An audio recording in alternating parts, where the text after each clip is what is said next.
Okay, don't mind the mess. I'm trying to clean it up. This is my 94, new to me. I got my front 33s on. Don't have my 33s on my back yet. It's a GMC, but I really like the Chevy grill more than the GMC one, so I don't know. We'll see what happens. I may try to find a grill that has the emblem gone. I'm not for sure. Throw a lot on because I traded my 98 ZX9R. Needed some work. Traded it for this. I made it into a top post right now. It was a side post, so I need to figure out my wiring a little bit to make enough room to do the top post, because I had a battery on it and had top and side, and the clearance was perfect, so I don't have to worry about that. But he took the TBI off and he put a 4-barrel Edelbrock on it, and it's rough inside. It needs a little work. I just got done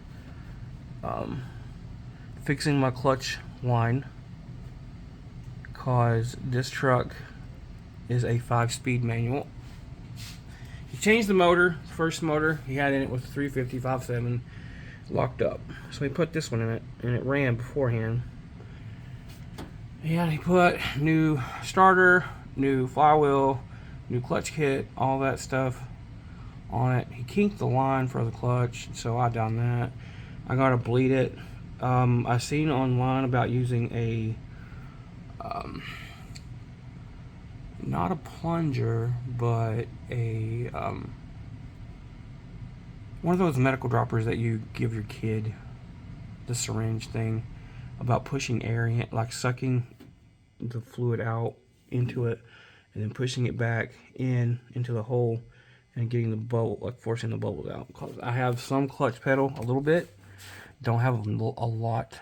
But anyways, for the life of me, I've had this truck for like 2 weeks now. For the life of me, I didn't know exactly, like, tried to get it to run. I put it, like, he had the wires good, the wires were right, and everything else. And then I turned the distributor cap right where one is, made sure it was top dead center, and then just moved it. And it would kick, like it would blow a little bitty fireball. And it would try to start for a second, and then it wouldn't. Like it acted like it a little bit, like it would, you could hear it hit, but it wouldn't hit. But I've got to fix this mess of wire. Like, I don't know what this kid's thinking about, but I've got to, like, go to the junkyard, find some new headlight harness, cause he's got this one all screwed up, all nasty looking. So it's not a big deal. Take it from the harness here, and then just wire it back up. Put another radiator. He put a new radiator in it too. That's all good. So I was looking at some YouTube videos about doing timing, because there's tons of them. But I was trying to figure out exactly what's going on, like what's the deal. So I went ahead and just said screw it. Took all the plugs off. The wires were fine. It's got brand new plugs in it and everything. And then I decided to take the distributor cap off, which has hooks. So it took me a little bit to figure that out, and then I popped it off. And wouldn't you know, when I took that distributor cap off and looked at the freaking rotor, he had the striker. I mean, I'm not for sure exactly what you guys call it on the rider, like on the rotor.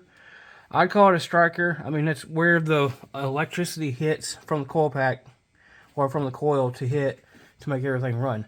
He had that flipping thing, trying to be PG here, he had that backwards. So instead of that striker metal point going to cylinder number 1, because the way these are is right side, driver's side, it's going to be 1 3 5 7. Other side, where the passenger side is, 2 4 6 8. He had that striker piece on that rotor pointing towards 8 instead of 1, like On the rotor, there's like a little circle on the backside, and then you got the striker part. When I popped that off, I was like, are you freaking kidding me? He had that rotor on backwards instead. And so, I mean, he had it right, like, sort of. He had the little circle on the backside pointing towards 1, and the striker was pointing towards 8. No, it's supposed to be that striker piece is supposed to go towards 1, and then that back little dimple or whatever you want to call it towards 8. So, I'm off work the next 2 days. I've got the hole in my air intake covered with a rag. That way there's no debris going into it. And I got the distributor on its side a little bit, just kind of just chilling for a second. I'll clean it up a little bit. Probably take a little bit of carb cleaner to the rotor. I'm not for sure. Or maybe just try and clean it up a little bit. But I think it's going to run now, considering that he had the distributor backwards. Now, I set it in to try to like line it up, and it's either pointing in the middle or it points towards 7, because I flipped it to where it's facing the right side. So I am not in top dead center, which from what everybody's been telling me is I'm supposed to be about between 2 and 12. So basically hang around 6 or 8 after top dead center. Not, I'm pretty sure not before it, not because you have retard and advance, and it's supposed to be advance between 6 and 8. And then once you have that there, then you mess with it and drop your distributor in.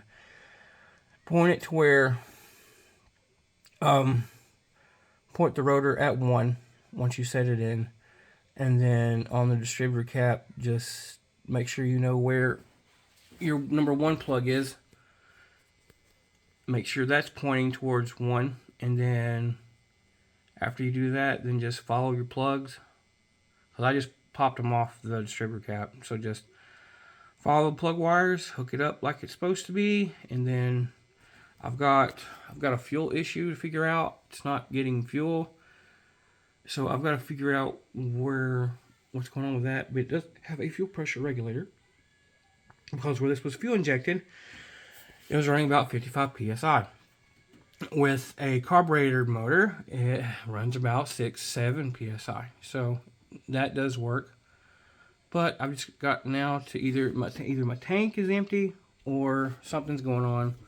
Probably my fuel pump, or it's the relay, because we're still using the factory fuel pump on it unless it burnt out. But that's where it stands right now. I'm pretty positive that once I get the top dead center back up and then advance it a little bit and then drop the distributor in, make sure it's pointing the right way, and then put my plugs on, drop a little fuel down its neck a little bit. Hopefully the squirters and stuff are still working.